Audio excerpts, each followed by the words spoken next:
Maingay ang Quiapo. Amoy usok, pawis at piniritong pagkain. Si Mike na sanay sa air-condition na boardroom ay pawisan habang hawak ang mahabang stick sa harap ng kawali. Magkano nga ulit yung 3 stick? 20 ang 3, mukhang bago ka rito ah. Kanina ka pa nalilito sa pagsusukli. Oo, ngayon na sumubok, naglakas loob lang. Nakangiting sabi ni Mike. Yung pagluluto mo, kumusta naman? Mahirap pala tansyahin ng init. Sanayan lang yan, akin na, ako na mag-aabot niyan sa bata. Kinuha ni Valerie ang baso at mabilis na nilagyan ng sauce. Gumiti siya sa bata bago hinarap ulit si Mike. Salamat, kanina pa ako kulang sa panukli, buti nandyan ka. Huwag kang mag-alala, magkapit bahay lang naman ang pwesto natin. Valerie palang pangalan ko, ikaw. Mike na lang. Oh Mike, huwag masyadong tulala, sayang ang benta. Hayan, may mga nakatingin, alokin mo sila. Ngumiti ka para maengganyo sila. Pasensya na, pagod lang siguro. Napagod ka agad? Konti pa lang ang mga customers mo. Paano pa kapag dinumog ka na? Baka lalo kang mangarag. Halakhak ng dalaga. Masasanay din siguro ako. Hala, hindi ka ba sanay sa pagod at hirap? Hindi naman sa ganun. Mayaman ka siguro. Iba ka kasing kumilos eh. Pati nga balat mo para makinis pa kaysa sa akin. Ano bang skincare mo? Biro pa ni Valerie. Ikaw talaga kung anong napapansin mo. Wala akong skincare. Gastos lang yun. Natatarantang sabi ni Mike. Kinabahan siya na baka mabisto ang kanyang disguise. Lumipas ang ilang gabi. Mas naging madalas ang kwentuhan ng dalawa habang naglilipit ng gamit. Pagod ka na? Kanina madaling araw ka pa yata nagtitinda dyan ah. Ganyan talaga ang buhay, Mike. Kailangan kumayod para sa pag-aaral ng kapatid ko. Ikaw, bakit ka nag-fishball? Parang hindi ka sanay sa hirap. Gusto ko lang ng katahimikan. Sawang-sawa na ako sa mga taong puro perang nasa isip. Sus, pilosopo ka rin pala. Sa Quiapo ka pa talaga naghanap ng katahimikan? Napakaingay dito, napakagulo. Dito ko lang nahanap ang mga taong totoo tulad mo.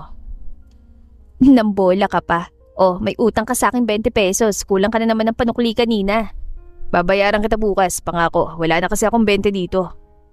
Kahit huwag na. Libre ko na sa'yo yon basta kailangang pag-aralan mo paano humingi ng barya sa customer mo. Mahirap maubusan ng barya. Nakakahiya naman. Baka malugi ka pa. Ayos na yun. Basta ituro mo sa akin bukas kung paano gumawa ng ganyang klaseng sausawan. Ayos na tayo.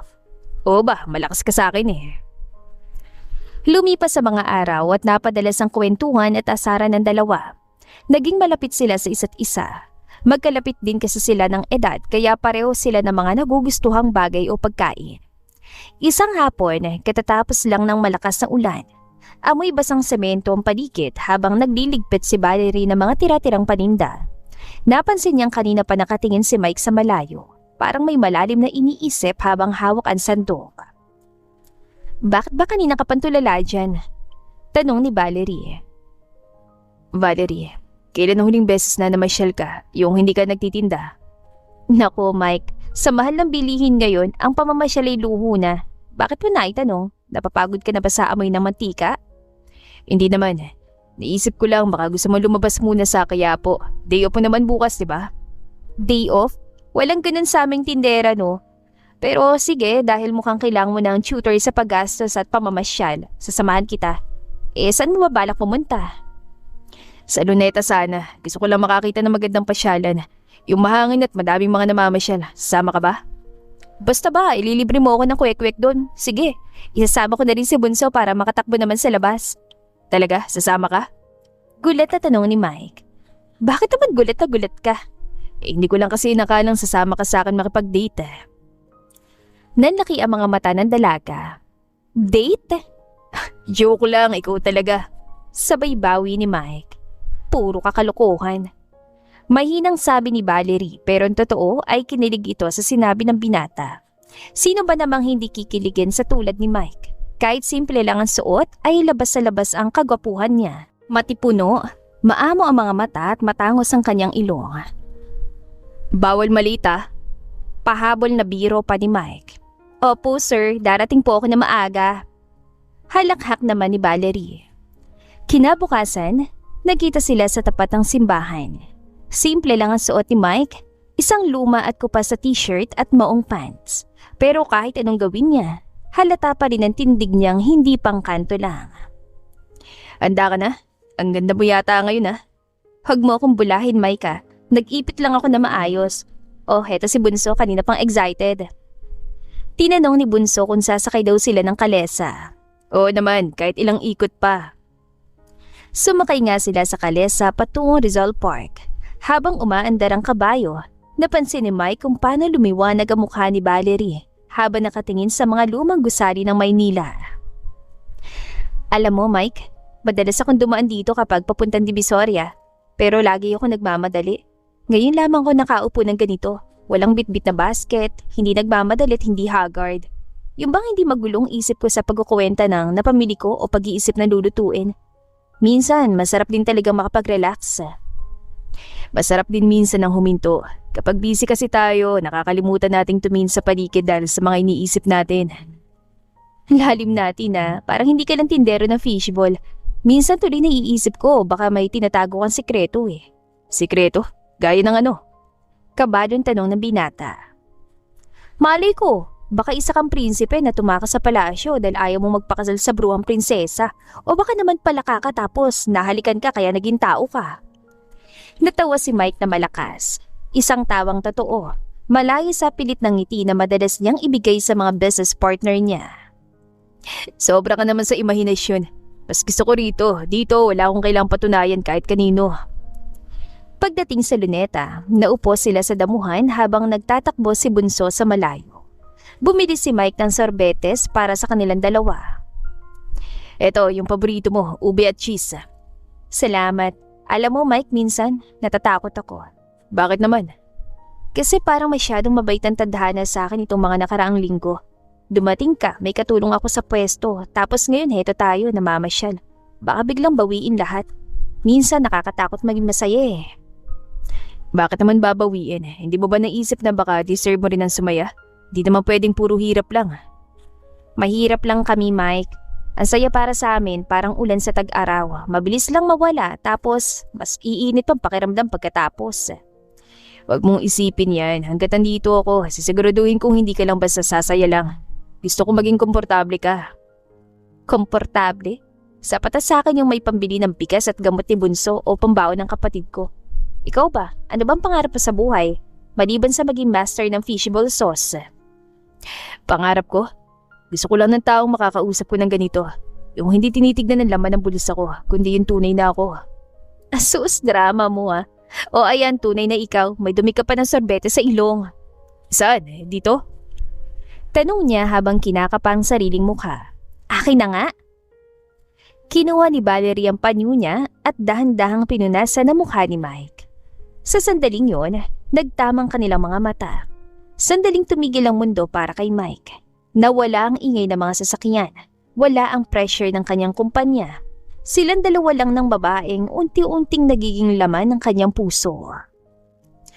Salamat, Valerie. Wala yon. Basta bukas, balik kain na tayo Baka masyado ka nang nasasanay sa relax. Kahit araw-araw tayong magkayod, basta kasama kita, hindi ako mapapagod. Bolero. Tara na nga, baka hinahanap na tayo ni Bunso. Habang naglalakad pabalik, hindi napansin ni Valerie ang isang itim na SUV na dahan-dahang sumusunod sa kanila mula sa malayo. Sa loob nito, seryosong nakatingin ang sekretarya ni Mike. Valerie, mauna na kayo ni Bunso. May bibilin lang ako sandali sa kanto. Sige, mag-ingat ka. Huwag kang pakampante sa lugar na ito. Baka maharang ka ng mga tambay. Nang makalayo si na Valerie, mabilis na lumapit si Mike sa sasakyan. Bumukas ang pinto. Sir, marami na po nagtatanong sa office. Kailangan nyo na pirmahan ng mga papeles para sa expansion sa Singapore. Iwan mo lang sa sasakyan. Babalik ko kapag handa na ako. Huwag nyo kaming iistorbohin dito Baka mamaya may makakita pa sa akin na kausap ka. Baka malaman nilang totoo. Pero sir, baka malaman ng pamilya nyo na nandito lang kayo sa Quiapo. Pati po yung mga investors natin. Ano na lang po sasabihin nila kapag nalaman nilang ang CEO ng kumpanya ay nagtitinda ng fishball sa Quiapo. Baka po makasira sa kumpanya. Baka rin makasira sa image nyo. Nag-aalalang sabi ng sekretarya. Hayaan mo sila. Ngayon lang ako naging masaya, Santos. Huwag mo sisirain to. Huwag kang makialam sa mga desisyon ko. Ako pa rin ang boss mo, remember? Pasensya na po sir, hindi naman ako nangingialam. Concerned lang ako. Napahiyang sabi nito. It's okay, wag mo na lang uulitin at please lang, wag mo na akong susundan. Iwasan mong may makakita sa kausap mo ko. Bilin pa ni Mike. Mabilis na sinara ni Mike ang pinto ng sasakyan at bumalik sa direksyon ni na Valerie. Pilit na itinatago ang kaba sa kanyang dibdib. Gabi na sa Quiapo, pero buhay na buhay ang paligid. Matapos ang pamamasyal sa Luneta, hindi pa rin matanggal ang ngiti sa mga labi ni Mike. Nakaupo sila ni Valerie sa gilid ng kariton habang si Bunso ay mahimbing nang natutulog. Valerie, salamat sa oras mo kanina. Ngayon lang ulit ako nakahinga na maluwag.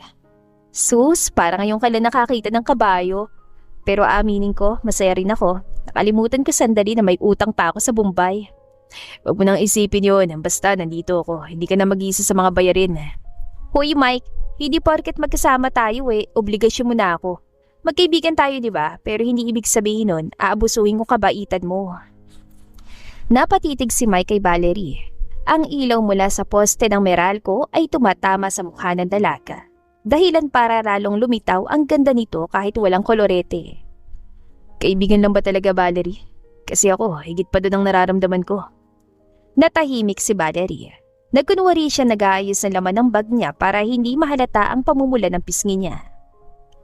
Ano ba sinasabi mo? Mag-isang buwan ka pa lang sa pwesto. Kung ano-ano nang naiisip mo. Hindi sa tagal yan. Sa nararamdaman yan. Sa tuwing nakikita kitang tumatawa, parang nawawala lahat ang bigat na dala ko. Valerie, gusto kita. Higit pa sa pagiging magkapit-bahay sa pwesto. Mike, alam mo namang magkaiba tayo. Ikaw mukhang may pinag-aralan ka naman. Bakit dito ka sa hirap sumasawsaw? Samantalang ako, ito lang ang buhay ko. Wala akong ibang plano kundi mairaos ang pamilya ko. Plano ko rin yun. Gusto kong tulungan ka. Hindi dahil naaawa ko, kundi dahil gusto kong maging bahagi ng kinabukasan nyo. Masyado namang mabilis. MU na ba tayo nito? Mutual understanding o mag-isang umasa? Natawa si Mike at hinawakan ang kamay ni Valerie. Sa pagkakataong ito, hindi bumitaw ang dalaga. Walang aasa. Sigurado ako sa'yo. Ikaw, sigurado ka ba sa akin? Siguro, unti-unti na rin ako nasasanay sa presensya mo. Sino ba namang hindi mahuhulog sa lalaking kahit hindi marunong magsukli? Handa namang protektahan ako. At saka medyo cute ka naman Medyo lang baka lumaki ang ulo mo. Kung ganun, ano ng plano natin? Gusto kong malaman kung ano yung pangarap mo para sa ating dalawa. Simple lang naman ako, Mike. Gusto ko lang na maliit na pwesto ng karinderya. Yung hindi na tayo tinataboy ng mga pulis kapag may clearing operation. Yung maayos sa bubong para sa pamilya ko. Mangyayari yan, pangako. At pagkatapos niyan, gusto kong daling ka sa mga lugar na pinapangarap mo lang makita sa TV. Masyado kang advance mag-isip. Magbenta muna tayo ng fishbowl bukas dahil marami ka pang stock. Sige, basta bukas ako na magluluto. Magpahinga ka lang dun sa gilid. Nako, baka masunog mo ang lahat Pero sige, basta-basta susunod na date natin. Hindi nakalesa Gusto ko naman makatikim ng aircon. Kahit sang restaurant na may aircon, dadaling kita. Kahit buong mall pa, ipapareserve ko para sa'yo. Maloko ka talaga. O sige na, umuwi ka na sa tinutuluyan mo. Baka mapuyat ka pa, mahilo ka na naman sa usok bukas. Good night, Valerie. Yung sinabi ko tayo na. MU pa lang, Mike. Huwag kang excited. Pero sige, good night na rin. Ganon din yon. Basta alam natin ang nararamdaman natin para sa isa't isa. Ay sa akin yun. Pahabol pa ng binata. Bahala ka. Mas madrama ka pa kesa sa akin Paalisa sana si Valerie pero hinila siya sa kamay ng binata. Ano na naman ba yun? Baka naman pwedeng makahingi ng kiss. Aba, abusado ka naman yata masyado Hindi naman. Para kiss lang. Ipagdadamot mo pa ba? Sige na nga. Ngayon lang to Nakangiting sabi ni Valerie. Pumikit siya at inuusli ang uso. Hinagka ni Mike si Valerie. Isang maiksi pero madamdaming halik. Napadilat si Valerie matapos ang halik. Pulang-pulang kanyang mukha. Aalis na ako. Good night. Pinanood ni Mike si Valerie hanggang sa makapasok ito sa pinto. Hindi niya mapigilang mapangiti. Sa mundo ng negosyo, sanay siya makuha lahat ng gusto niya sa isang pirma lang. Pero dito sa Quiapo, ang makuhang hawakan ng kamay ni Valerie ang pinakamalaking tagumpay na naramdaman niya. Lumipas sa mga araw at naging maayos ang kontento naman sila sa kanilang pagsasama. Wala pa silang label pero ang mahalaga ay malinaw ang nararamdaman nila para sa isa't isa. Sinong kausap mo kanina? Tsuhin ko yon. Nakangiting sabi ng dalaga. Hindi mo man lamang ako pinakilala. Sa bagay, nakakaya naman kasi itong suit ko tapos tindero lang ako ng fishball.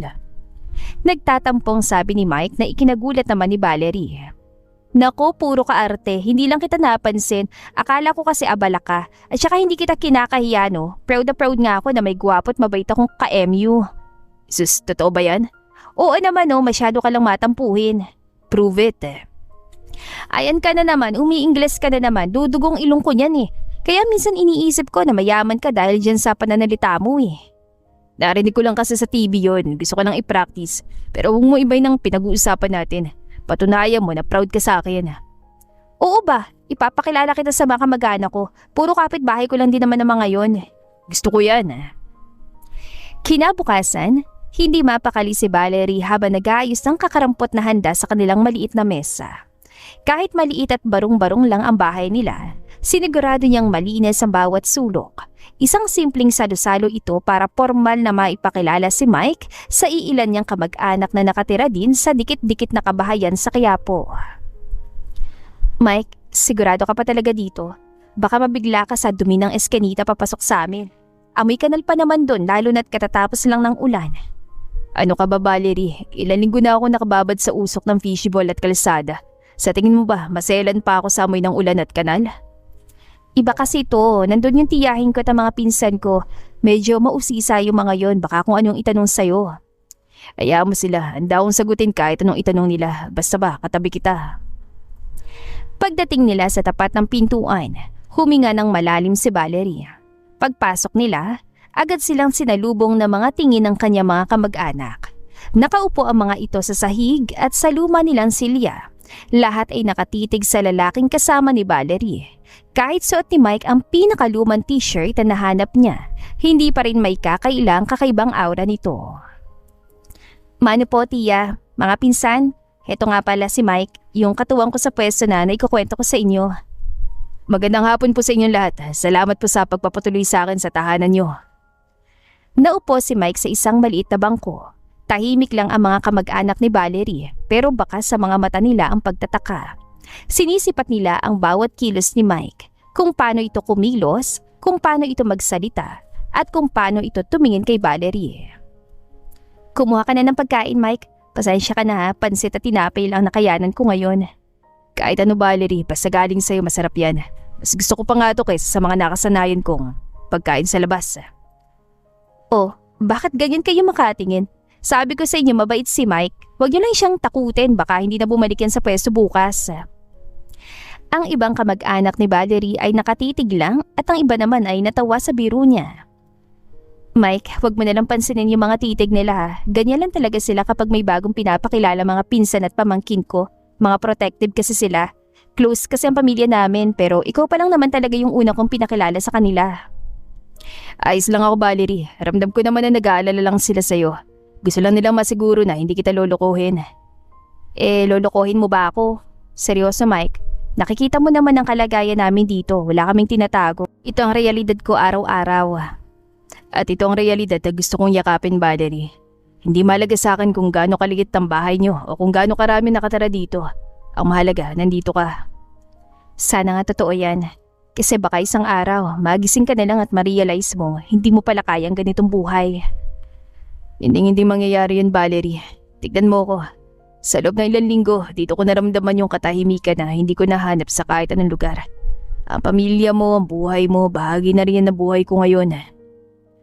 Ngumiti si Valerie, kahit may kaba pa ring nadarama. Inabutan niya ng tubig si Mike habang ang kanyang mga kamag-anak ay nagsimula ng kumain, bagaman hindi pa rin inaalis sa mga mata sa bisita. Sige na, kain na tayo, baka lumamig pa yung pansit. At kayo, sige na, huwag yun nang tunawin sa tingin si Mike. Salamat, Valerie, at salamat sa inyong lahat. Pangako, ingatan ko ang tiwalang ibibigay niyo sa akin. Makalipas lang ang ilang sandali ay nagsimula na ring makipag-usap kay Mike ang mga kamag-anak ni Valerie. Naramdaman din siguro nila na maayos sa tao naman siya. Matapos ang hapunan, nagpaalam na si Mike. Baka sa mukha niya ang saya dahil kahit napapano ay tinanggap siya ng mga kamag-anak ni Valerie. Kahit pa nung una ay puro titig lang ang ibinigay ng mga ito sa kanya. Sigurado ka bang kaya mong mag-isa maglakad palabas ang eskinita? Madilim na, baka maligaw ka. Kaya ko na, Valerie. Sanay na ako sa pasikot-sikot dito. Salamat ulit sa pagpapakilala sa akin, ha. Ingat ka, Mike. Kita na lang tayo bukas sa pwesto. Huwag kang malilita, marami tayong ititindang fishballs at kwek-kwek. Pangako. Good night, Valerie. Pinanood ni Valerie si Mike hanggang sa mawala ito sa kanto. Pagbalik niya sa loob ng bahay, nagsimula na siyang magligpit ng mga pinagkainan. Pero sa gilid ng upuang inuupuan ni Mike kanina, may napansin siyang isang bagay na kumikinang. Ano to? Naiwan yata ni Mike. Pinulot ni Valerie ang isang maliit at manipis na card holder na gawa sa mamahaling balat. Nang buksan niya ito, walang cash sa loob, kundi mga card na kulay ginto at itim. Black card? Platinum? Parang nakikita ko lang to sa mga pelikula. Bakit ang isang fishbowl vendor may ganito? Pero baka naman hindi sa kanya mga to. Burado mga pangalan. Hinalugog pa niya ang loob nito hanggang sa may mahulog na isang ID. Nanlaki ang mga mata ni Valerie na makita ang litrato ni Mike doon. Pero burado ang pangalan at apelyido nito. Bakit burado ang pangalan? Baka kamukha lang niya. Bakit nakalagay na CEO? Tinitigan niyang mabuti ang litrato. Ang buhok, ang panga at ang mga mata. Walang duda. Ang lalaking nagtitinda ng fishball sa tabi niya ay ang lalaking nasa ID. Imposible. Kung CEO siya, bakit siya nandito sa Quiapo? Bakit siya nakikipagsiksikan sa amin? Napaupo si Valerie sa kama. Hawak-hawak niya ang card holder habang mabilis ang tibok ng kanyang puso. Naalala niya ang lahat ng kwento ni Mike, ang mga pangako nito at ang pagtulong nito sa kanya. Sino ka ba talaga, Mike? Pinaglalaruan mo lang ba kami? Eksaktong paglingon niya sa bintana, nakita niyang may dumaan na itim na sasakyan sa dulo ng eskanita. Ang parehong sasakyan na nakita niya noong nakaraang gabi. Kinabukasan, hindi mapakali si Valerie sa pwesto nila. Tuwing tumitingin siya kay Mike na abala sa pagtusok ng mga fishball, naalala niya ang ID na nakita niya kagabi. Ang bigat sa dibdib niya, parang may nakabara na hindi niya mailabas. Mike, kailangan nating mag-usap. Seryoso to. Ano yun, Valerie? Bakit parang ang lalim ng iniisip mo kanina pa? May problema ba sa paninda? Sabi mo lang sa akin. Lagi naman ako nandito para tumulong sa'yo. Hindi na tungkol sa paninda, Mike. Tungkol to sa'yo. Mike, sino ka ba talaga? Bakit pakiramdam ko marami kang hindi sinasabi sa akin? Bakit pakiramdam ko ibang pagkatao mo? Pagkasabi noon ay inilabas si Valerie ang mga cards at iniabot yon kay Mike. Napatigil si Mike. Ramdam niyang panginginig ng boses si Valerie. Pinunasan niyang kanyang mga kamay at hinarap ang dalaga. Pilit siyang umiisip ng paraan para malusutan ang mga cards na yon. Bakit mo naman natanong yan? Dahil lang sa mga cards? Ipinagamit sa akin yan ng dati kong boss. Ako kasi ang pinabibili ng mga stocks. Pero bakit burado mga pangalan ng cards at ID? Parang may itinatago. Sunod na tanong ng dalaga. Hindi naman sa tinatago. Kinailangan nilang burahin ang pangalan ko sa lahat ng cards at ID para hindi ko na magamit nung matanggal ako sa trabaho. For security reasons daw kasi yun. Itinago ko lang naman ang mga yan para may remembrance ako. At saka, pogi kasi ako dun sa ID. Pilit kinakalma ni Mike ang boses niya. Parang nakakaduda na kasi. Ani Valerie. Ano ka ba naman? Ako pa rin naman si Mike na kasama mo rito gabi-gabi. Kasi natatakot ako. Ipinakilala kita sa pamilya ko. Naging tapat ako sa'yo.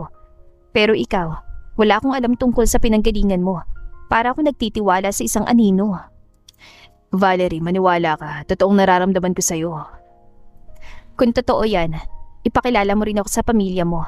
Gusto kong makita kung saan ka nakatira. Kung sino mga kasama mo. Para lang mawala ang pagdududa ko. Kasi kung hindi, Mike, baka hindi ko na kayang ituloy to. Natigilan si Mike. Alam niyang kapag dinala niya si Valerie sa mansyon nila, tapos na lahat. Mabubuko siya. Pero hindi niya kayang mawala si Valerie. Kailangan pa niya ng sapat na panahon para maamin kay Valerie ang totoo niyang pagkatao. Hindi pa yun ang tamang panahon. Sige, kung yan ang kailangan para maniwala ka, gagawin ko. Sa linggo, isasama kita sa amin. Pero huwag kang mabibigla ha. Simple lang ang buhay namin ha. Mas maliit pa sa inaakala mo. Pero sana huwag magbagong isip po kapag nakita mong pamumuhay namin ha. Hindi naman ako ganong klaseng tao. Isa pa, mahirap din naman ako. Mabuti naman kung ganun. Basta ipapakilala kita sa pamilya ko ha. Salamat Mike. Masaya ako dahil pinatunayan mo na mahalaga sa iyo nararamdaman ko. Pero mas magiging masaya ako kapag napanatag ng isip ko. Kaya talagang excited ako makilalang pamilya mo. Pagdating ng linggo, mabilis na kumilos si Mike. Gamit ang kanyang koneksyon, nagutos siya sa kanyang tauhan na humanap ng isang lumang bahay sa isang liblib na barangay sa labas ng Maynila. Umupa rin siya ng isang matandang babae at lalaki na marunong umarte bilang mga simpleng magulang. Ayos ba lahat? Tanong ni Mike sa kanyang sekretarya. Okay na boss, nabayaran ko na ng down payment ng mga actors natin. Pati ang bahay ay binili ko na rin gaya ng utos nyo. Sagot ni Secretary Santos. Very good. Maiksing tugon ni Mike. In my honest opinion, hindi po yun good. Prangkang sabi nito. What? Gulat na tanong ni Mike. I don't think tama po yung ginagawa nyo. Nanloloko kayo ng tao. Sinasaktan yung babaeng nagmamahal sa inyo at sa tingin ko, mahal nyo rin naman. Ani Santos. Tinatanong ko bang opinion mo? Singhal ni Mike kahit na alam naman niyang may punto si Santos. Pasensya na po sir. Nahihiyang sabi nito. Nainis si Mike pero alam niyang tama rin naman si Santos. Pero wala siyang magagawa. Hindi niya kayang mawala ang babaeng nagbigay ng kulay at kabuluhan sa bulungkot niyang buhay. Patawarin mo ako Valerie. Mahal na mahal lang talaga kita. Darating din ang tamang panahon para malaman mo ang totoo. Bulong niya sa sarili. Pagdating ni na Valerie at Mike sa nasabing bahay, nakita ni Valerie ang isang maliit na bungalow na gawa sa kahoy at semento. May mga nakasampay na damit sa labas at amoy panggatong ang paligid. Nay, tay, nandito na po kami. Ito nga pala si Valerie, yung naikukwento ko sa inyo. Gumiti si Aling Ines, ang nagkukunwaring nanay ni Mike. Humingi pa ito ng pasensya dahil sa bahay nila dahil medyo magulo daw. Hindi daw kasi nagpasabi si Mike na darating palang may kasamang bisita. Mano po, ayos lang po, masaya nga po't nakilala ko na kayo. Akala ko po kasi, wala po. Gumiti rin at nakipagkilala si Mang Arthur, ang nagkunwaring tatay ni Mike. Napansin ni Valerie ang mga lumat ko pa sa litrato sa dingding. Mga litratong mabilis na ipina-photoshop ni Mike para magmukhang siyang batang kasama ng mga matatanda. Mike, bakit parang hindi ka kasingkwela dito sa bahay niyo gaya ng sa Quiapo? Alam mo naman, medyo nahihiya lang ako sa harap nila nanay. Pero totoo lahat na nakikita mo rito, Valerie. Dito ako lumaki. Kumain sila ng simpleng ulam, tuyo at ginisang sayote. Pinagmamasdan ni Valerie si Mike. Nakita niyang marunong itong magkamay at hindi nagrereklamo sa init ang loob ng bahay. Unti-unting lumambot ang puso niya. Pasensya ka na Mike kung nagduda ako sa'yo. Masyado lang siguro maraming nangyayari kaya kung ano nung naiisip ko. Ayos lang yun, naiintindihan kita. Ang mahalaga, nakita mo ng buhay ko. Wala na akong tinatago sa'yo, Valerie. Ngayon nakita ko ng pamilya mo, mas napanatag na ako. Akala ko talaga isa ka mayaman tao na nagpapanggap lang ha. Sinabi ko naman sa'yo, wala kang dapat ipag-alala. Tapos ako sa'yo, loyal pa. Hirit ni Mike. Niyakap ni Mike si Valerie, pero sa likod ng kanyang mga mata, nandoon na matinding guilt. Alam niyang habang tumatagal ang ugnayan nila, lalong lumalalim ang hukay na kanyang kinatatayuan. Salamat Mike, nakangiting sabi ni Valerie. Salamat din, masaya ako nakilala mo na sila nanay. Ani Mike. Gabi na nang ihatid ni Mike si Valerie pabalik sa kanila. Malabo na ang ilaw sa mga poste ng kalsada. Pero sa pakiramdam ni Valerie, noon lang naging malinaw ang lahat sa kanya. Habang naglalakad sila sa makipot na eskanita, hinawakan ni Valerie ang braso ni Mike at pinatigil ito. Mike, sandali lang. Bakit? May nakalimutan ka pa sa bahay nila nanay? O wala, gusto ko lang humingi ng tawad. Mike, sorry talaga kung pinagdudahan kita. Alam mo naman ang buhay dito sa atin, di ba? Sanay akong lagi may kapalitang kabaitan.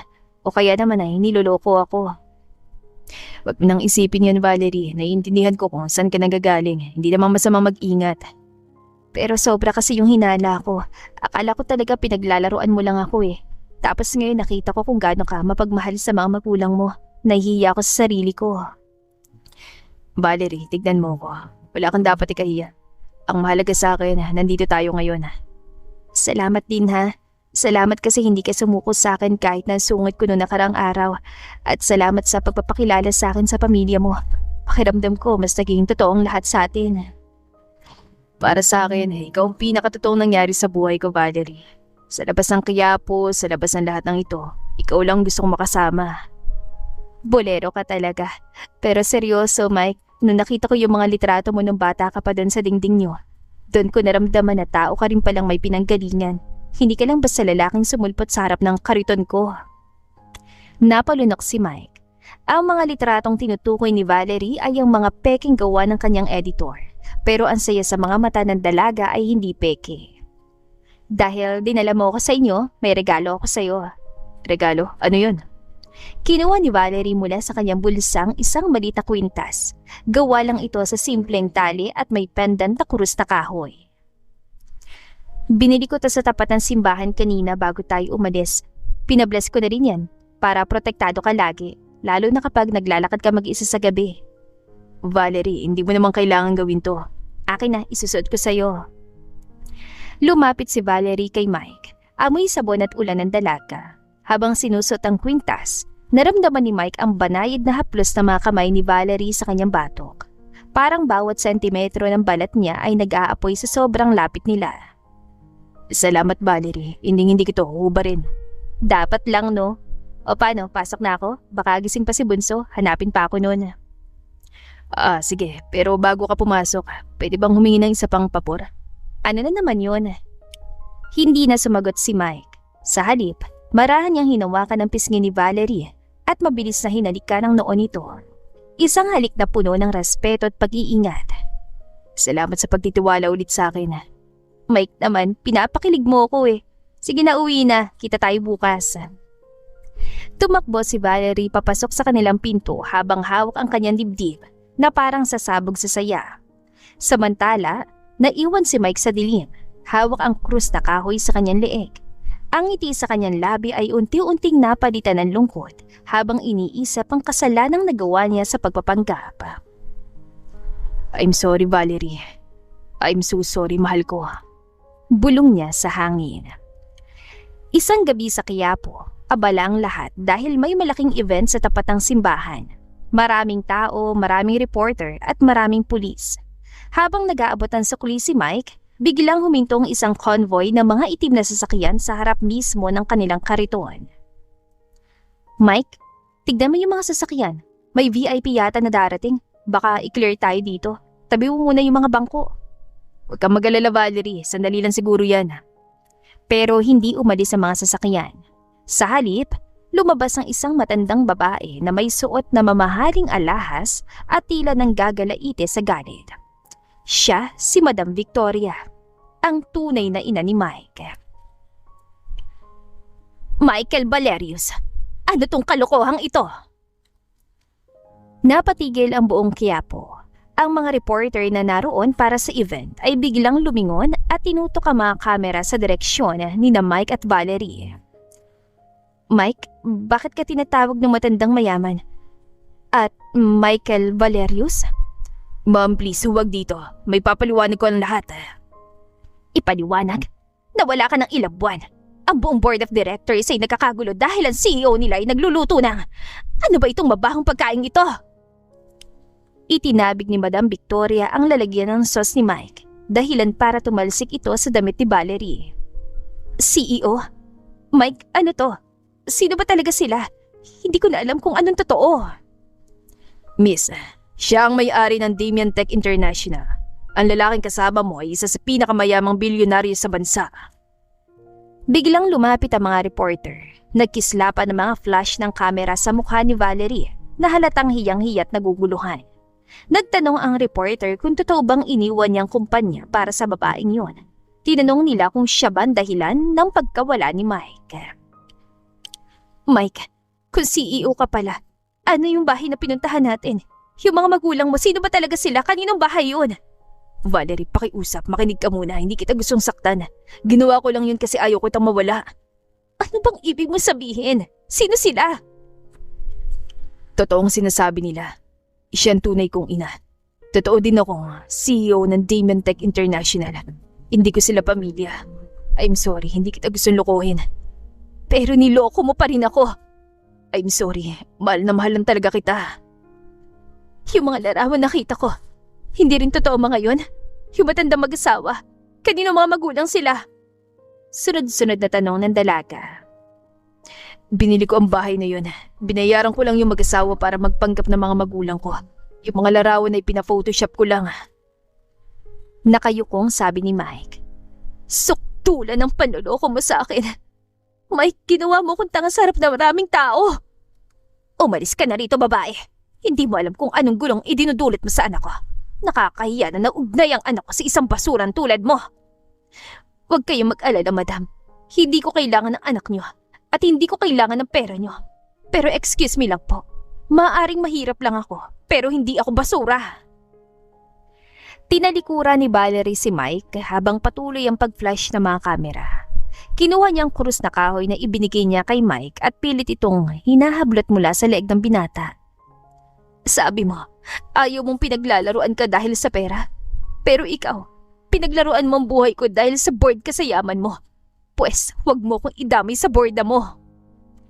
Iniwan ni Valerie ang kariton at si Mike na nakatayo sa gitna ng maraming tao habang ang buong bansa ay napanood ng pagkabuking ng pinakamalaking sikreto ng taon. Valerie, mag-usap muna tayo please. Pagmamakaawa ni Mike. Nek-nek mo! Pasigaw na sagot ni Valerie. Umulan ng malakas sa Quiapo pero hindi ito naging hadlang sa mga chismis na kumakalat. Simula nang mabuko ang totoong pagkatao ni Mike, hindi na nakalabas ang bahay si Valerie. Ang labas ng kanilang maliit na bahay ay pinuno ng mga reporter at mga usasero. Bisit na mga to, pati paghahanap buhay ko apektado. Ako na nga niloko at sinaktan, ako panlugi. Ines na sabi ni Valerie matapos sumilip sa bintana. Isang gabi, sa gitna ng buhos ng ulan, dumating ang isang pamilyar na itim na sasakyan. Pero sa pagkakataong ito, mag-isa lang si Mike. Basang-basa siya habang kumakatok sa pintuan ni na Valerie. Valerie, pakiusap, buksan mong pinto. Mag-usap tayo na maayos, please naman. Umalis ka na rito, Mike. Wala na tayong dapat pag-usapan pa. Napanood ko na lahat sa balita. Malinaw na lahat sa akin. Hindi totoong iniisip mo, hindi kita pinaglaruan. Yung nararamdaman ko, yung mga gabi na magkasama tayo. Totoo lahat yun. Dahan-dahang bumukas ang pinto. Nakatayo doon si Valerie. Mugto ang mga mata at nanginginig ang mga kamay. Hawak niyang isang lumang plastic bag na naglalaman ng mga gamit na ibinigay ni Mike. Mga simpleng bagay na akala niya ay galing sa puso ng isang mahirap na lalaki. Totoo? Aling parte ang totoo, Mike? Yung pangalan mo? Yung pamilya mo? O yung pagpapanggap mong mahirap ka para lang makita kung paano mamuhay ang mga tulad namin? Gusto ko lang takasan ang buhay ko. Sawang-sawa na ako sa mga taong plastic. Sa mga kontratang walang kwenta. Sa iyo ko lang naramdaman na tao ako. Yung nararamdaman ko. Yung bawat sandali na magkasama tayo. Totoo lahat yun, Valerie. At sa proseso ng paghahanap mo sa sarili mo, ginawa mo kong tanga. Mike, alam mo ba kung gaano kasakit ay pinagtanggol kita sa mga kamag-anak ko? Sinabi ko sa kanila na mabuti kang tao kahit wala kang pera. Yun pala, pinagtatawanan mo lang ako sa loob-loob mo. Hindi kita pinagtawanan. Valerie, mahal kita. Handa akong iwan ang lahat para sa'yo. Mahal? Ang pag-ibig, hindi itinatayo sa pundansya ng kasinungalingan. Yung mga magulang na pinakilala mo sa akin, uupahan mo lang pala yun. Grabe ka. Pati ang konsepto ng pamilya, binayaran mo para lang makuha ang tiwala ko. Hindi ko naman alam na makikilala kita, na maamahalin kita. Wala sa plano mga ito pero nangyari na. Wala akong pinagsisihan dahil ang pinakamasayang araw ng buhay ko ay nakilala kita. Pero nagkaroon ka naman ng pagkakataon na magsabi ng totoo. Pero mas pinili mo akong lokohin. Maniwala ka sa akin, Valerie. Plano ko talagang sabihin sa iyo pero ano? Nag-enjoy ka sa panloloko mo? Patawarin mo ako, Valerie. Natakot ako. Natakot ako na kapag nalaman mo totoo. Layuan mo ako dahil iisipin mong magkaiba tayo ng mundo. At tama ako, di ba? Tignan mo sarili mo. Kahit basang-basa ka ng ulan, amoy mamahaling pabango ka pa rin. Habang ako, Amoy usok at pawis dahil kailangan ko mabuhay. Hindi tayo talo, Mike. Ang mundo mo ay puno ng ginto. Ang mundo ko ay puno ng uling. Babaguhin ko yun. Papatayo ako ng bahay para sa inyo. Bibigyan ko ng magandang buhay si Bunso. Huwag na huwag mong babanggitin ang kapatid ko. Hindi kami ibinibenta, Mike. Ang akala mo nakahanap na ako ng katuwang sa buhay ko. Yung pala, nakahanap lang ako ng direktor na ginawa akong bida sa sarili niyang palabas. Valerie, please. Bigyan mo ako ng isa pang pagkakataon. Hetong pagkakataon mo. Umalis ka na. Bumalik ka sa air-condition mong opisina at kalimutan mong may isang Valerie na nagtitinda sa Quiapo. Valerie, wag naman ganito. Para naman tayong walang pinagsamahan yan. Tapos na ang palabas, Mike. Patayin mo ng ilaw dahil pagod na ako. Hindi mo ako deserve. At lalong hindi kita deserve. Isinara ni Valerie ang pinto na malakas. Maririnig ang hagulgol niya mula sa loob, habang si Mike ay nanatiling nakatayo sa ulan, lugmok at walang magawa. Ang lalaking kayang bilhin ng lahat ng kumpanya sa bansa ay hindi nagawang makuhang patawad ng babaeng tanging nagparamdam sa kanya ng tunay na saya. Paalam, Mike. Ito na sana ang huling beses na makikita kita. Bulong ni Valerie. Kinabukasan ay isang dagok ang dumating sa buhay ni Valerie. Naaksidenteng kanyang nanay at tatay. Hit and run daw at malala ang lagay ng mga ito. Ano po nangyari sa mga magulang ko? Kamusta na po sila? Umiiyak na tanong niya sa nurse. Sinabi ng nurse na kailangan daw maoperahan agad ang kanyang nanay at tatay. Magtungo daw siya sa admission para maipaliwanag ang mga kailangang bayaran. Sige po, nurse. Pupunta na po ako. Ani Valerie at halos manghina naman siya sa laki ng halaga na kakailanganin niya. Napasandal si Valerie sa malamig na pader ng ospital. Hawak niyang kanyang cellphone. Nakatitig sa pangalan ni Mike. Ilang beses niyang binalak pindutin ang tawag. Pero tuwing maalala niyang panluloko nito, naninikip ang kanyang dibdib. Hindi ako hihingi ng tulong sa lalaking yan. Mas pipiliin ko magmakaawa sa kung sino-sino kaysa bumalik sa kanya. Lumapit ang kapatid ni Valerie, nanginginig at umiiyak. Sinabi nito na kailangan na raw maoperahan ng mga magulang nila.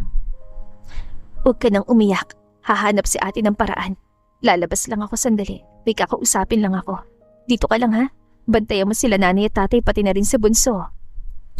Lumabas si Valerie sa ospital kahit madaling araw pa. Pinuntahan niyang bawat kakilala, ang mga dating amo niya sa palengke, pati ang mga malalayong kamag-anak. Pero sa bawat pintong kinakatok niya, iisa ang sagot. Nawala silang ganong kalaking pera. Pakiusap po, Aling Nena. Kahit kalahati lang muna, ibabalik ko po. Magtatrabaho ako ng doble, triple. Matindi ang pakiusap ni Valerie pero sadyang wala ring maibigay na pera si Aling Nena. Hirap din kasi ito sa buhay. Bumalik si Valerie sa ospital na luhaan at lupaypay.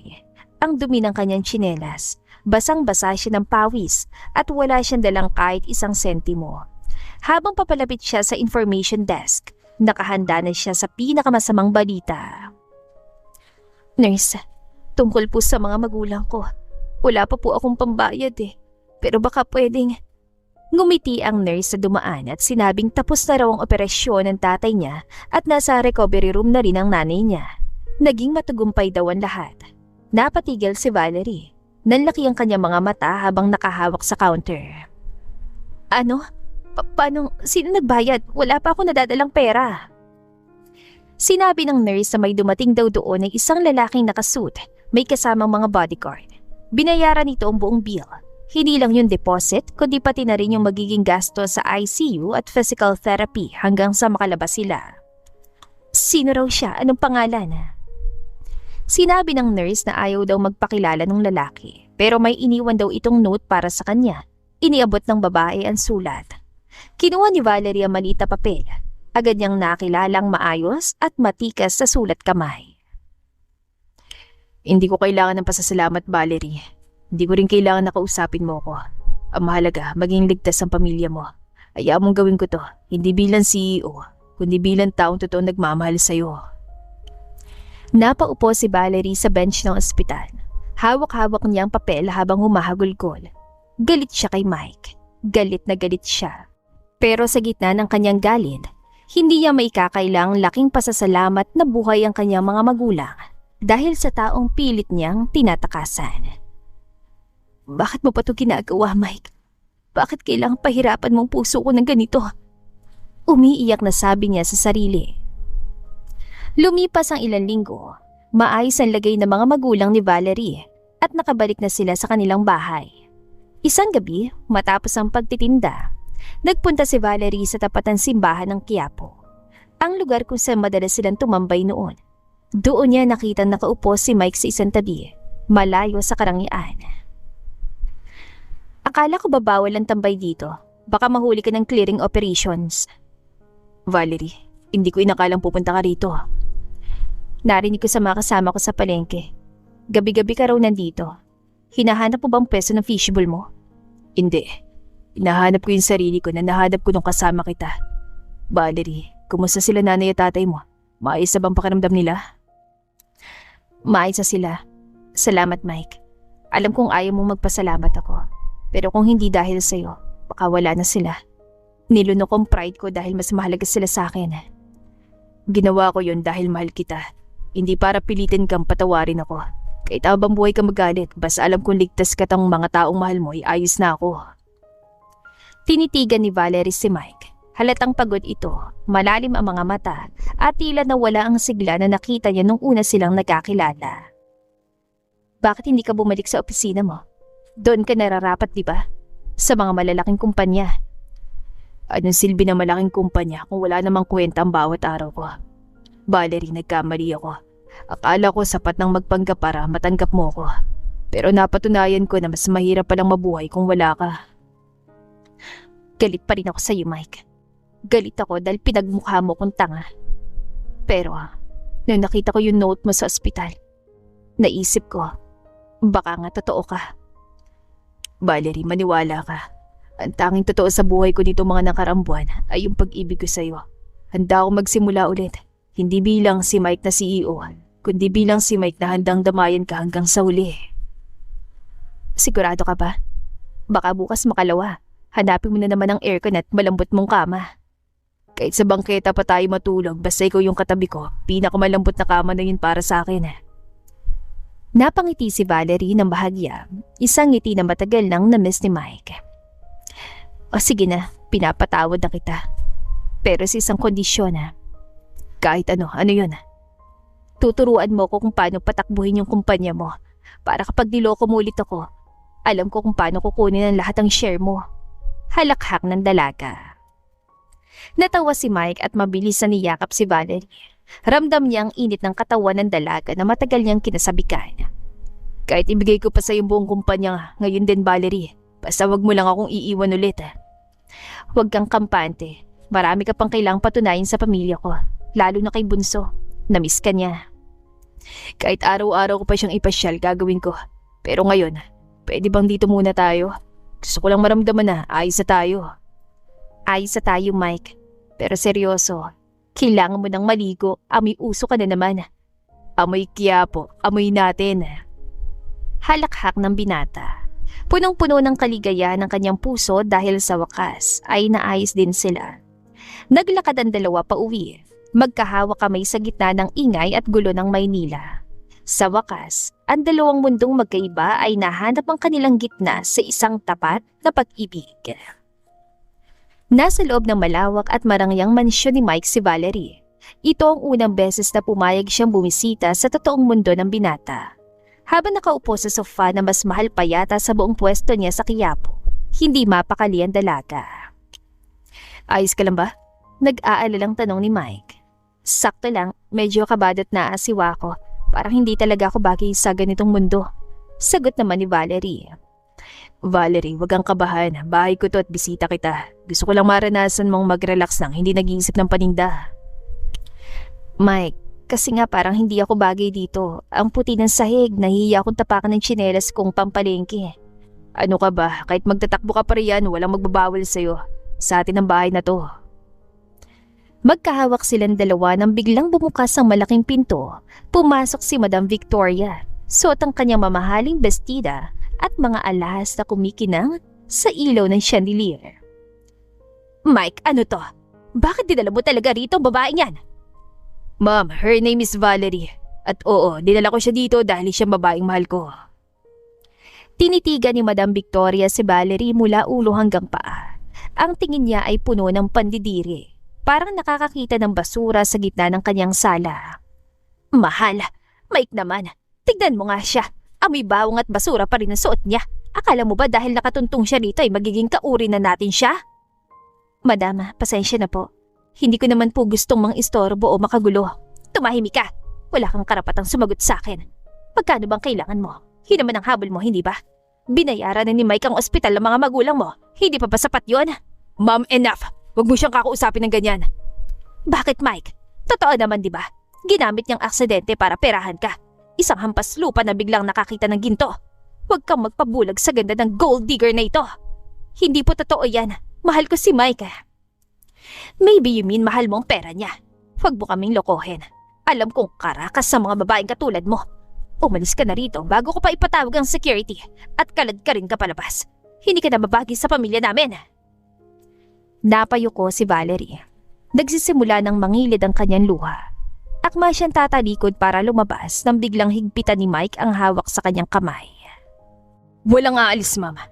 Kung may lalabas sa bahay na ito, ikaw yon kung hindi mo re-respetuhin si Valerie. Ano? Ako ang nanay mo, Mike. Ipinagpapalit mo ko sa basurang yan. Hindi siya basura. Siyang taong nagligtas sa akin nung lunod na ako sa mundong binuo mo para sa akin.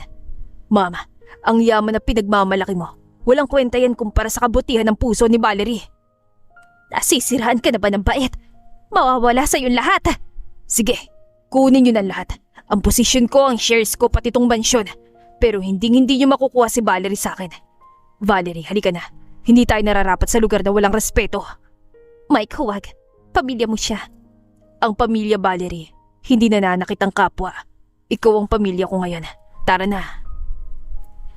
Iniwan ni na Mike at Valerie si Madam Victoria na tulala sa gitna ng sala. Bit-bit ang kanyang simpleng bag. Lumabas si Valerie kasama si Mike. Hindi bilang isang bilyonaryo at tindera, kundi bilang dalawang taong handang talikuran ng mundo para sa isa't isa. Tuluyan ang iniwan ni Mike ang mansyon. Wala siya dalang credit card, walang driver at walang titulong CEO. Pagbaba nila sa jeep malapit sa simbahan, huminga ng malalim si Mike habang tinitignan ng pamilyar na gulo ng Quiapo. Sigurado ka pa talaga rito, Mike. Iniwan mo lahat para sa akin. Baka pagsisihan mo to kapag nakaranas ka na naman ng init at hirap. Valerie, sa mansyon na yun, ako nakaramdam ng tunay na hirap. Dito, kahit pawisan ako, alam kong totoo ang bawat paghinga ko. Handa ako magsimula ulit, basta kasama kita. O sige, dahil matigas ang ulo mo, wala ka ng kawala. Pero babalaan kita, hindi na fishbowl ang ititinda natin. Kailangan nating paluguin ng maliit na ipon ko. Anong plano mo? May naisip na akong business proposal habang nakasakay tayo sa jeep kanina. Business proposal ka dyan. Dito sa Quiapo, diskarte ang tawag dun. Magtatayo tayo ng sarili nating karinderya. Yung lutong bahay na abot kaya pero malinis. Ako sa luto, ikaw sa marketing? Marketing at pag-ayos ng pwesto. Gagawin nating pinakasikat na kainan sa kantong karinderya ni Valerie at Mike. Makalipas ang isang buwan, isang maliit pero malinis na pwesto ang itinayo nila malapit sa palengke. May signboard na gawa sa kahoy. Valerie and Mike's lutong bahay. Mike, yung saing mo, tignan mo, baka masunog na naman. Kanina ka pa dyan sa mga flyers mo.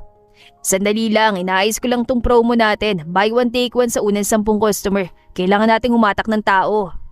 Naku, CEO ka nga talaga. Kahit sa karinderya may pa-promo ka pang nalalaman. O hetong apron, isuot mo na dahil dumarating na yung mga construction worker mula sa kabilang kalye. Malalakas kumain ng mga yan dahil palaging pagod ang mga yan. Copy, Boss Valerie. Handa ng charms ko para sa mga suki. Naging mabilis ang takbo ng oras. Si Mike na sanay mag-utos sa mga manager ay siya na ngayong nagliligpit ng mga pinagkainan at nagpupunas ng lamesa. Kahit pagod, bakas sa kanyang saya na hindi nabibili ng pera. Mike, pahinga ka muna. Kanina ka pa takbo ng takbo dyan. Heto, uminom ka muna ng palamig. Salamat. Alam mo Valerie, nung nasa opisina ako, iniisip ko lang kung ang numero. Pero dito, kapag nakikita kong busog at masaya mga kumakain sa atin, mas masarap pala sa pakiramdam. Yung bang alam kong kaunti lang ang pera nila pero sulit ang binayaran nila. Kumita na tayo, nakatulong pa tayo sa mga taong tulad natin. Yan ang sinasabi ko sa'yo. Ang tunay na yaman hindi lang nasa bangko. Nandito yan sa pagkakaisa natin. Speaking of pagkakaisa, may naisip pala ako. Bakit hindi tayo kumuha ng mga kabataan dito sa Quiapo na gustong magtrabaho para makapag-aral? Parang scholarship program pero part-time sila sa atin. Magandang ideya yan para makatulong din tayo sa iba. Pero teka, siguraduhin muna nating may pambayad tayo sa pwesto sa susunod na buwan Huwag kang mag-alala, sa galing mo magluto at sa galing ko sa diskarte, hindi tayo lulubog. Pangako yan. Isang hapon, habang nagbibilang sila ng benta, biglang may humintong pamilyar na kotse sa tapat ng karinderya. Hindi bumaba si Madam Victoria, pero nakita ni na Valerie at Mike na nakatingin ito mula sa bintana. Mike, ang mama mo, gusto mo bang kausapin? Ayaw mo siya, Valerie. Ayaw mo makita niya na mas mayaman ako ngayon kaysa nung nasa mansyon pa ako. Paano mo naman nasabi? Dahil ngayon, hawak kong kamay ng babaeng mahal ko at wala akong tinatagong sikreto sa kahit kanino. Yan ang totoong tagumpay. O siya, tama ng drama. Marami pa tayong hugasin sa kusina. Tara na, partner. Nagtulungan ng dalawa sa pagliligpit. Isang simpleng buhay na binuo mula sa katotohanan at pagmamahal. Sa gitna ng maingay na Quiapo, nakahanap sila ng kani-kanilang sariling paraiso. Lumipas ang 2 taon. Hindi na lang isang maliit na pwesto ang karinderya ni na Valerie at Mike. Naging tanyag na kainan na ito sa Quiapo dahil sa sarap ng luto at ganda ng serbisyo. Isang gabi matapos ang huling customer, pinatay ni Mike ang mga ilaw maliban sa isang bumbilya sa tapat ng kanilang lamesa. Mike, bakit mo pinatay ang ilaw? Magliligpit pa tayo, di ba? Baka matisod ka dyan. Sandali lang, Valerie. Maupo ka muna rito. May gusto lang akong ipakita sa'yo. Ano na naman ba yan? Kung bago na naman business plan yan, bukas na lang. Pagod ang utak ko sa pag-compute ng benta. Hindi ito tungkol sa benta. Tungkol to sa atin. Kinuha ni Mike ang isang maliit na kahon mula sa bulsa ng kanyang apron. Nang buksan niya ito, isang simpleng gintong singsing ang lumantad sa kanila. Walang malaking diamante pero kumikinang ito sa ilalim ng malamlam na ilaw. Valerie, 2 taon na tayo magkatuwang sa lahat. Sa hirap, sa puyat, sa usok ng kusina. Dito mo ako tinanggap nang wala akong dala kundi ang sarili ko. Mike, ano yan?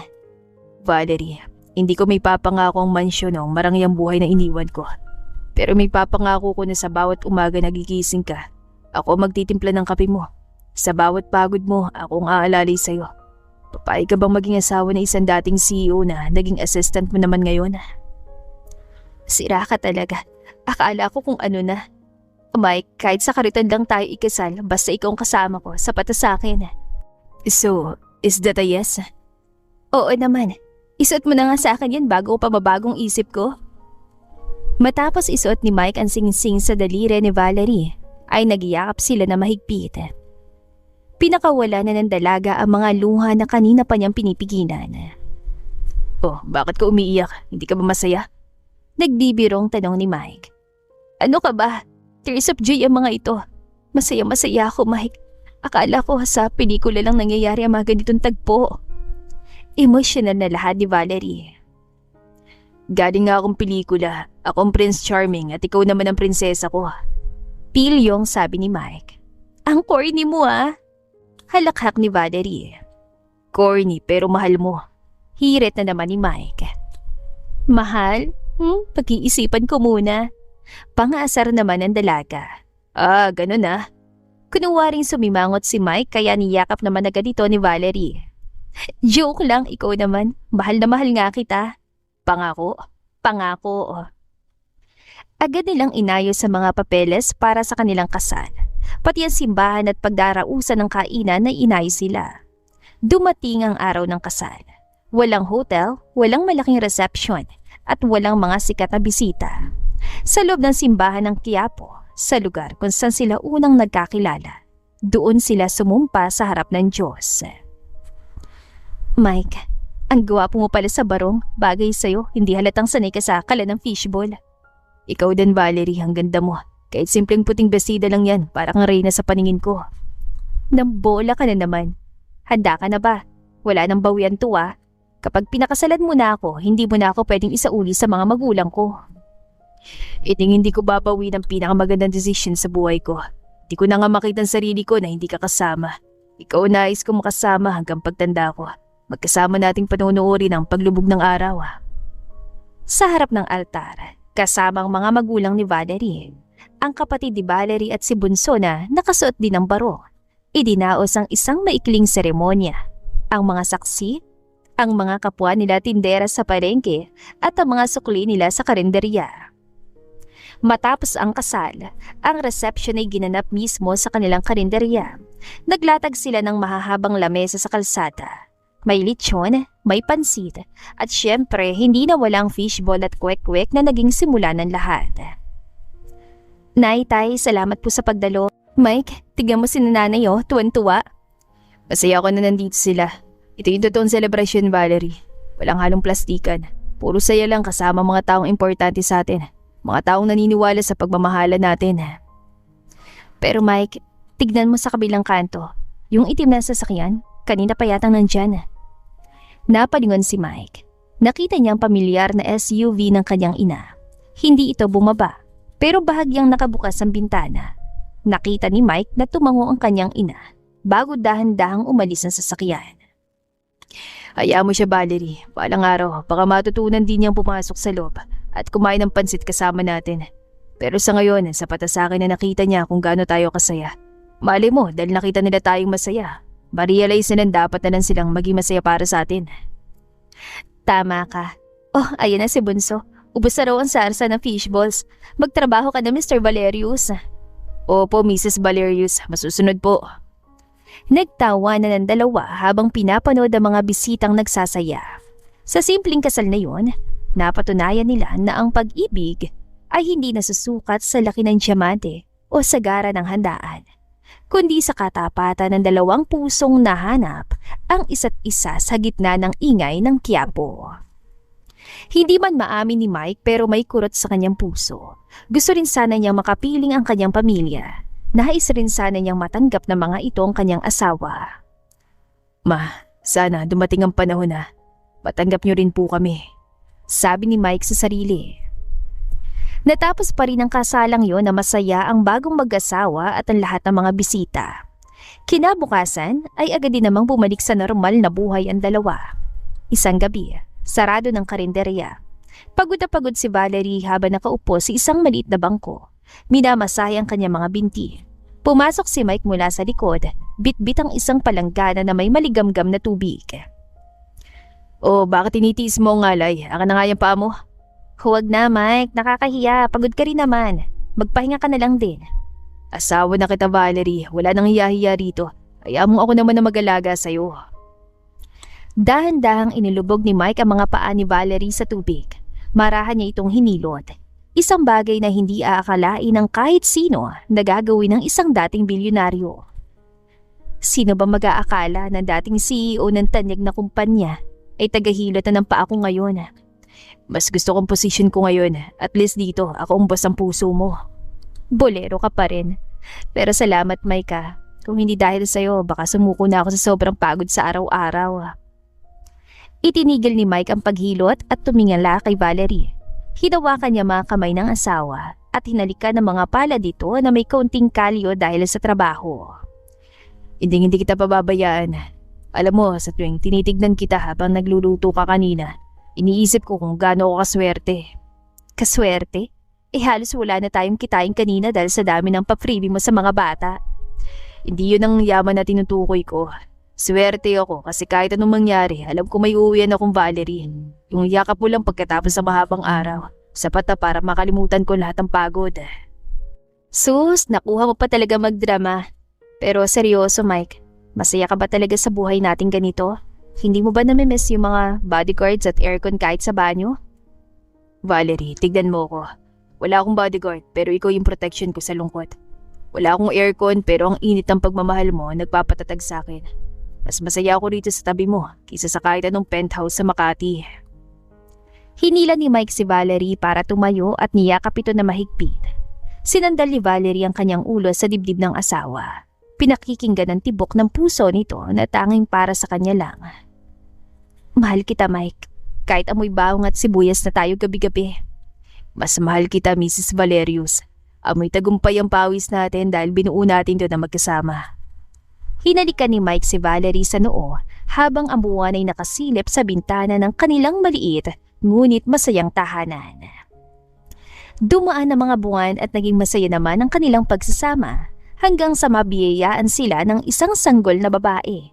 Kamukhang kamukha ni Mike ang baby. Wala ng DNA test na kakailanganin sakaling hindi mo tanggapin ng batang ito para kayong pinagbiyak na bunga. Biro ni Valerie. Aba, hindi ko naman itatanggi ang batang ito. Mahal na mahal ko siya at lahat ay gagawin ko para sa inyo. Pati nga mga lolo at lola, lokon-loko sa apo nila. Napaka-cute naman kasi. So, ibig sabihin, kita ko? Hindi rin, nahaluan lang kasi siya ng dugo ko. Halakhak ni Valerie. Nagtatawa na ng dalawa nang biglang natahimik si Mike. Napansin naman agad yon ni Valerie. Oh, bakit natahimik ka? May problema ba? Tanong nito. Wala naman, naalala ko lang bigla si Mama. Dati pa niya ako kinukulit na magkapo na. Kung makikita lamang niya si baby, sigurado matutuwa siya. Malungkot na sabi ni Mike. Huwag kang mag-alala, darating din ang panahong yun. Palagi ko yung pinagdarasal dahil alam kong sa kabila ng lahat, mahal mo pa rin ang iyong mama.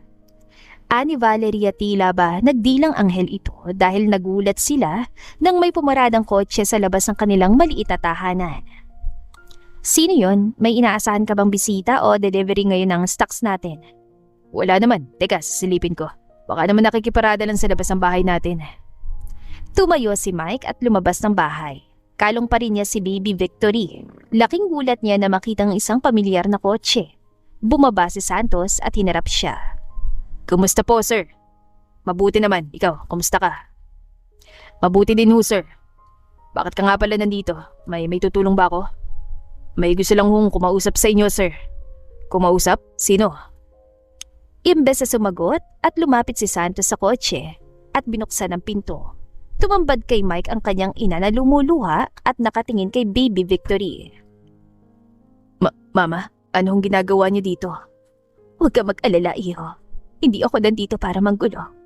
Nabalitaan ko lang kasi na may anak ka na pala. Tila nahihiyang sabi na matanda. Oo, Mama, may apo na kayo. Siya po si Baby Victory. Ani Mike. Victory? Namilog ang mga mata na matanda nang marinig ang pangalan ng kanyang apo. Oo, Mama. Pinangalanan ho namin siya noon. Ideya ho yan ni Valerie. Paliwanag ni Mike. Isinunod yung pangalan niya sa akin sa kabila ng lahat ng ginawa ko. Dito na naiyak ang Donya, baka sa mukha nitong pagsisisi. Kahit anong mangyari ho, kayo pa rin ang mama ni Mike at lola ni Baby. Sagot ni Valerie na lumabas sa pala para makipag-usap din sa matanda. Patawarin mo ako, iha. Nausgahan agad kita dahil lang sa katayuan mo sa buhay. Ngayon ay nakikita ko na masayang anak ko at tama ang desisyon niyang pakasalan ka. Alam kong mahirap makalimutan ang mga nagawa ko, pero handa akong maghintay. Emosyonal na sabi ni Doña Victoria. Wala kang dapat alalahanin. Mahal na mahal pa rin kita. Ani Mike. Matagal na ho namin kayo napatawad. Naghihintay lang ho kami na matanggap niyo ang aming pagsasama. Kaya nga ho masaya-masaya kami na nandito kayo. Sabi pa ni Valerie. Lumapit si Doña Victoria at niyakap na mahigpit si Valerie. Salamat, iha. Salamat sa pagpapatawad sa akin. Salamat sa pagmamahal mo sa aking anak. At salamat din dahil may apo na ako ngayon. Matagal ko nang gustong magkaroon ng apo dahil nag-iisang anak ko lang naman si Mike. Salamat din ho sa inyo. Kung hindi dahil sa inyo, wala naman ang lalaking pinakamamahal ko. Kaya mag-move on na lang ho tayo. Kalimutan na lang natin ang lahat na nangyayari at magsimula ho tayo ng bagong yugto. Isang pamilya na ho tayo, Doña Victoria. At hindi nyo na ho kailangang maging mag-isa. Nandito lang ho kami ni Mike at ni Baby Victory. Madamdaming sabi ni Valerie. Wag mo na akong tawaging Doña Victoria. Mama na lamang ang itawag mo sa akin. Anak na rin kita ngayon, iha. Welcome to our family. Salamat po, Mama. Halos maiyak naman si Mike sa tagpong yon. Lubang importante sa kanya na magkaayos ang kanyang ina at ang babaeng pinakamamahal niya. Wala na akong mahihiling pa. Yung makita ko kayo magkasama. Naku, huwag ka na magdrama. Halika nga at sumama ka na sa group hug namin nila Baby Victory. Halakhak ni Valerie. Nang araw na yon ay nakumpleto ng pamilya ni Mike dahil sa wakas, natanggap na sila ng kanyang ina. Wala na siyang mahihiling pa. Napakaraming pinagdaanan ni Mike at Valerie pero sa huli, naging matagumpay at masaya pa rin ang kanilang pamilya. Ganun yata talaga kapag wagas at tunay ang pagmamahalan. Kaya sa ating mga listeners na naghihintay pa rin ng kanilang Mike sa buhay, kapit lang.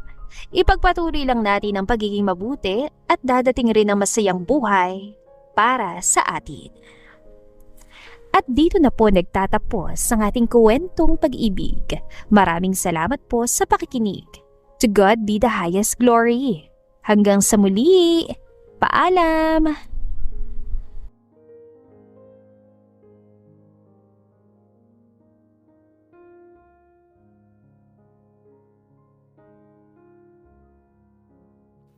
Presbyteros Rose, Maria Evangelista, Eli Evangelista Anderson, Marisa de los Reyes of Saudi Arabia, Conchita Alos Rage, Ana Flor Saico, Christian Fidelino, Judith Castro, Beth Sardina, Jelly Tampos, Fatma Mansul, Senenor Zame, Flor Cabrera of Santa Rosa, Laguna, Liliano Bebe,